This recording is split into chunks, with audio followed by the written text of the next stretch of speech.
Morning and evening maids heard the goblins cry, "Come buy our orchard fruits, come buy, come buy. Apples and quinces, lemons and oranges, plump unpecked cherries, melons and raspberries, bloom down cheek peaches, swart-headed mulberries, wild free-born cranberries, crab apples, dewberries, pineapples, blackberries, apricots, strawberries, all ripe together in summer weather. Morns that pass by, fair eves that fly, come buy, come buy.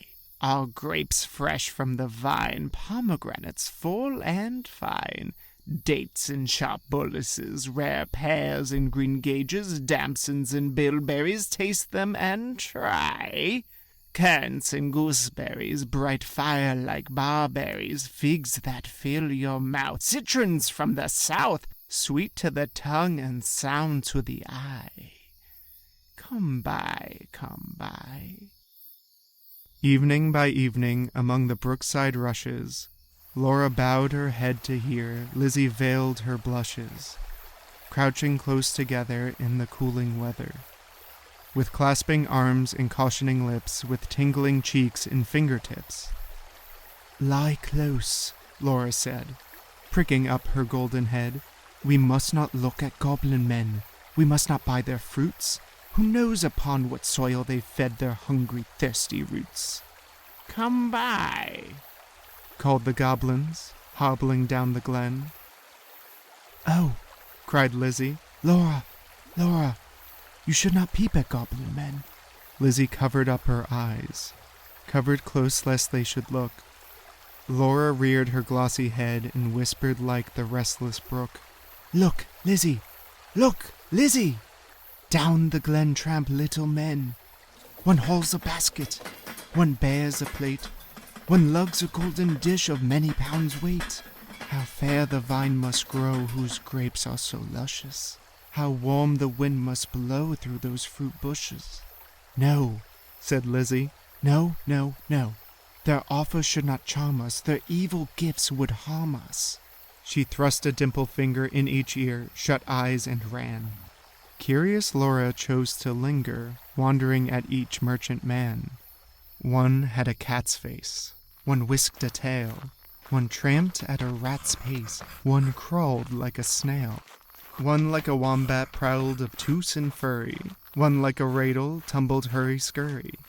She heard a voice like voices of doves, cooing all together. They sounded kind and full of loves in the pleasant weather. Laura stretched her gleaming neck like a rush-embedded swan, like a lily from the beck, like a moonlit poplar branch, like a vessel at the launch when its last restraint is gone. Backwards up the mossy glen turned and trooped the goblin men, with their shrill repeated cry, "Come buy, come buy." When they reached where Laura was, they stood stock still upon the moss, leering at each other, brother with queer brother, signaling each other, brother with sly brother. One set his basket down, one reared his plate, one began to weave a crown of tendrils, leaves, and rough nut brown.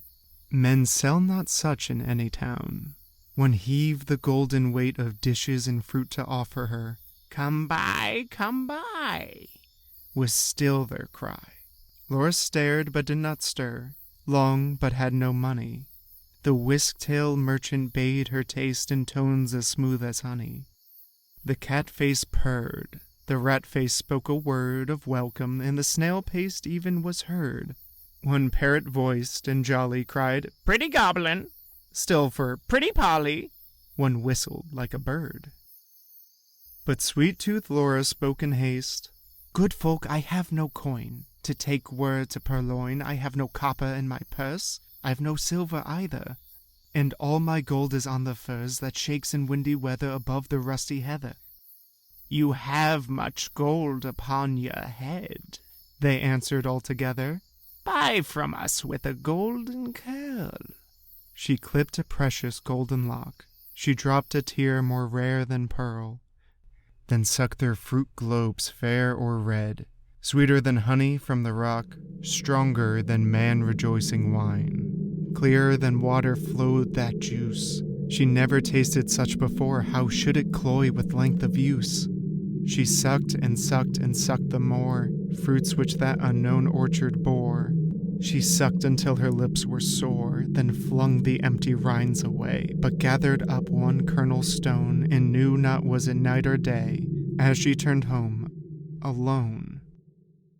Lizzie met her at the gate full of wise upbraidings. Dear, you should not stay so late, twilight is not good for maidens, should not loiter in the glen in the haunts of goblin men. Do you not remember Jeannie, how she met them in the moonlight, took their gifts both choice and many, ate their fruits and wore their flowers, plucked from bowers where summer ripens at all hours. But even in the noonlight she pined and pined away, sought them night and day, found them no more but dwindled and grew gray, then fell with the first snow, while to this day no grass will grow where she lies low. I planted daisies there a year ago that never blow. You should not loiter so. Nay, hush, said Laura. Nay, hush, my sister. I ate and ate my fill, yet my mouth waters still. Tomorrow night I will buy more. And kissed her. Have done with sorrow, I'll bring you plums tomorrow. Fresh on the mother twigs, cherries worth getting, you cannot think what figs my teeth have met in. What melons icy cold piled on a dish of gold, too huge for me to hold.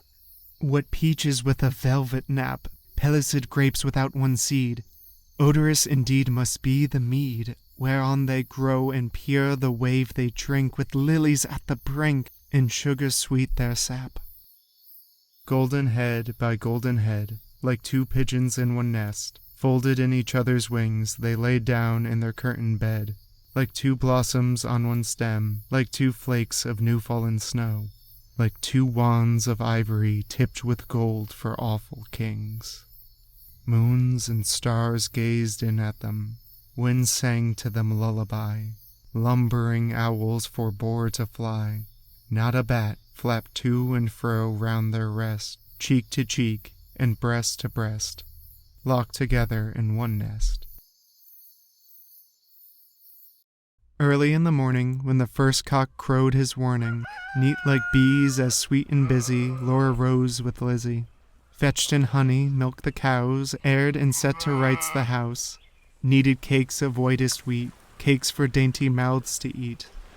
Next churned butter, whipped up cream, fed their poultry, sat and sewed, talked as modest maidens should, Lizzie with an open heart, Laura in an absent dream.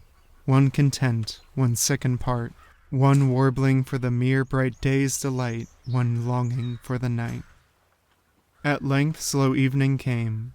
They went with pitchers to the reedy brook, Lizzie most placid in her look, Laura most like a leaping flame. They drew the gurgling water from its deep, Lizzie plucked purple and rich golden flags. Then turning homeward said, The sunset flushes those furthest loftiest crags. Come, Laura, not another maiden lags.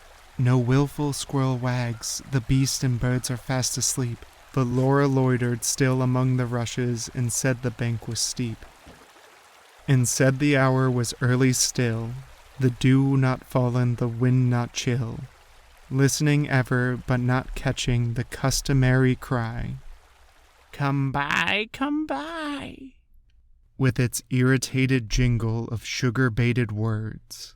Not for all her watching, once discerning even one goblin, racing, whisking, tumbling, hobbling, let alone the herds that used to tramp along the glen, in groups or single, of brisk fruit merchant men. Till Lizzie urged, Oh, Laura, come, I hear the fruit call, but I dare not look. You should not loiter longer at this brook. Come with me home. The stars rise, the moon bends her arc, each glowworm winks her spark. Let us get home before the night grows dark. For clouds may gather, though this is summer weather. Put out the lights and drench us through. Then if we lost our way, what should we do? Laura turned cold as stone, to find her sister heard that cry alone, that goblin cry.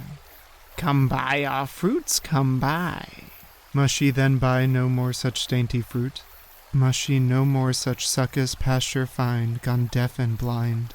Her tree of life drooped from the root. She said not one word in her heart's sore ache, but peering through the dimness not discerning, trudged home, her pitcher dripping all the way. So crept to bed and lay, silent till Lizzie slept, then sat up in a passionate yearning, and gnashed her teeth for balked desire, and wept as if her heart would break. Day after day, night after night, Laura kept watch in vain, and sullen silence for exceeding pain. She never caught again the goblin cry, "Come buy, come buy." She never spied the goblin men, hawking their fruits along the glen. But when the noon waxed bright, her hair grew thin and gray. She dwindled as the fair full moon doth turn to swift decay, and burn her fire away. One day, remembering her kernel stone, she set it by a wall that faced the south, dewed it with tears, hoped for a root, watched it for a waxing shoot, but there came none. It never saw the sun. It never felt the trickling moisture run, while with sunk eyes and faded mouth, she dreamed of melons as a traveler sees false waves in desert drought, with shade of leaf-crowned trees, and burns the thirstier in the sandful breeze. She no more swept the house, tended the fowls or cows, fetched honey, kneaded cakes of wheat, brought water from the brook, but sat down listless in the chimney nook and would not eat. Tender Lizzie could not bear to watch her sister's cankerous care, yet not to share. She night and morning caught goblins cry, "Come buy our orchard fruits, come buy, come buy." Beside the brook, along the glen, she heard the tramp of goblin men. The yoke and stir poor Laura could not hear, longed to buy fruit to comfort her, but feared to pay too dear.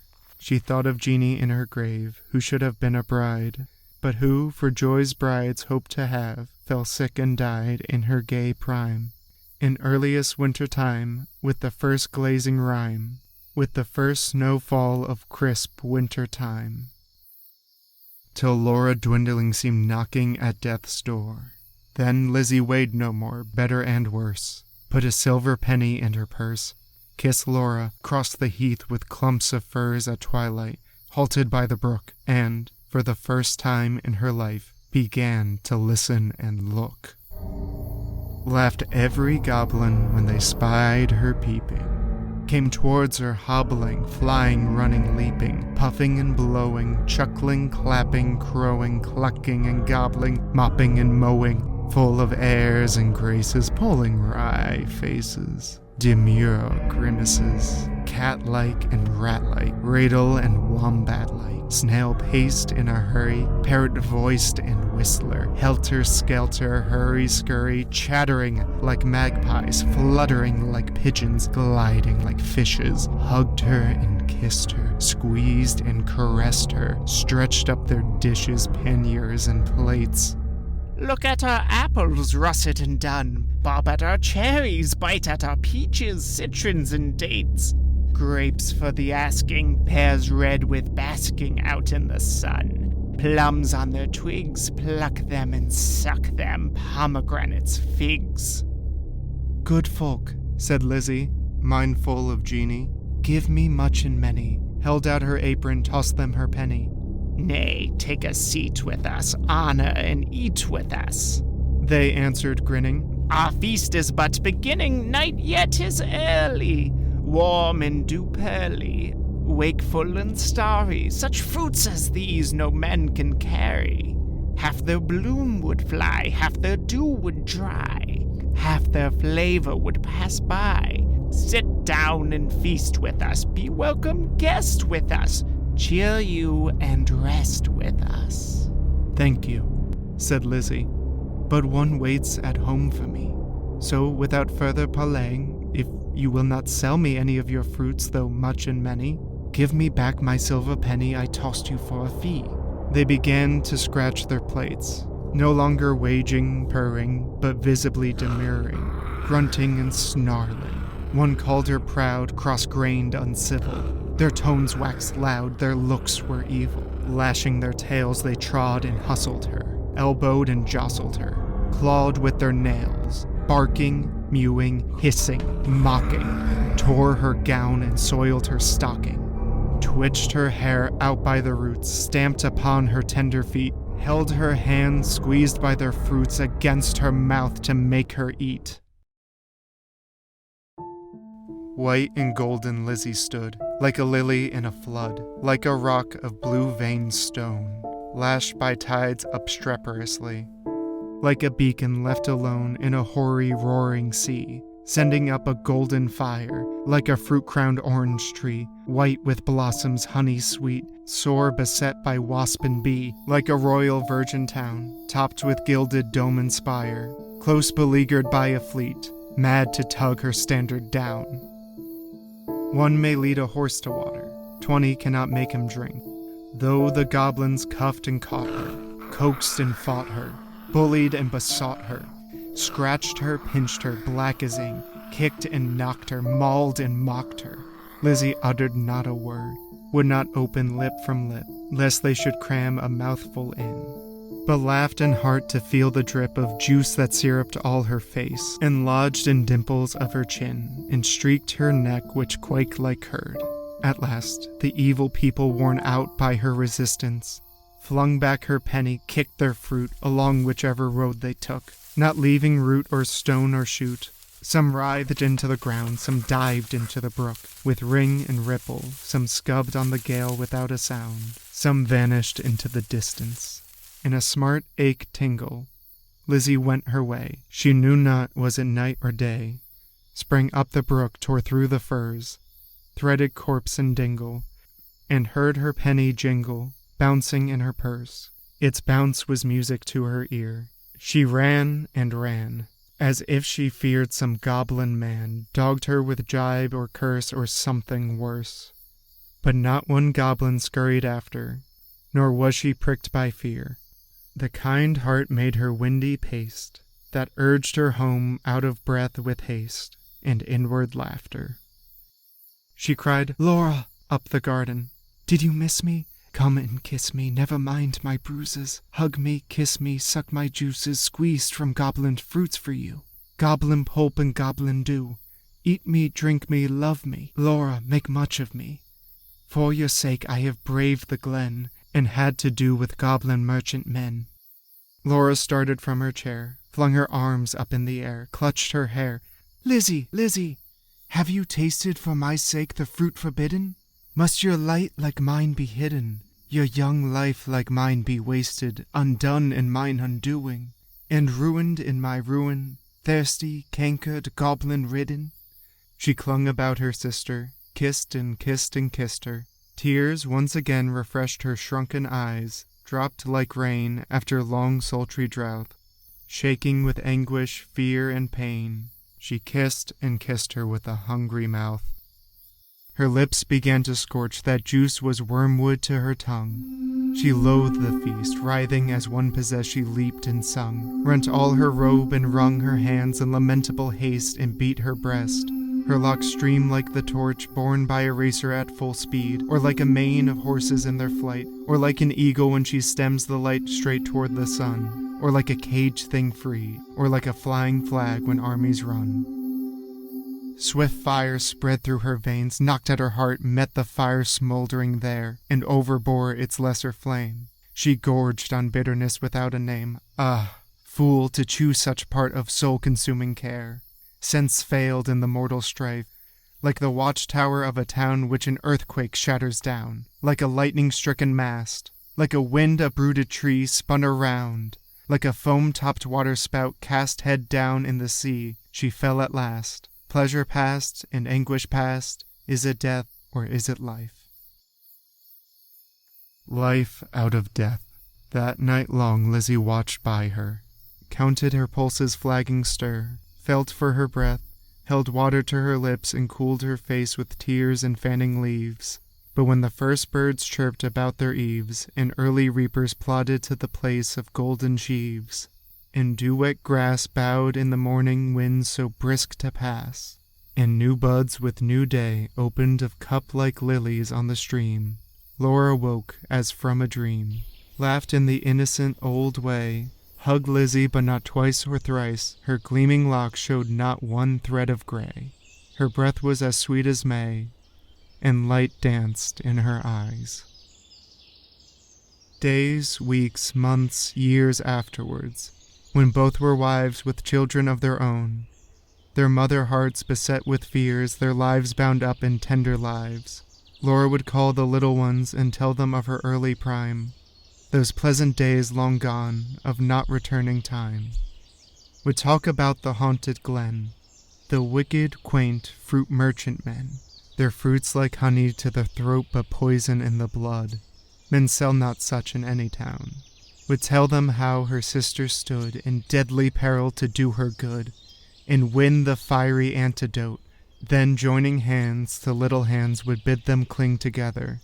For there is no friend like a sister in calm or stormy weather, to cheer one on the tedious way, to fetch one if one goes astray, to lift one if one totters down, to strengthen whilst one stands.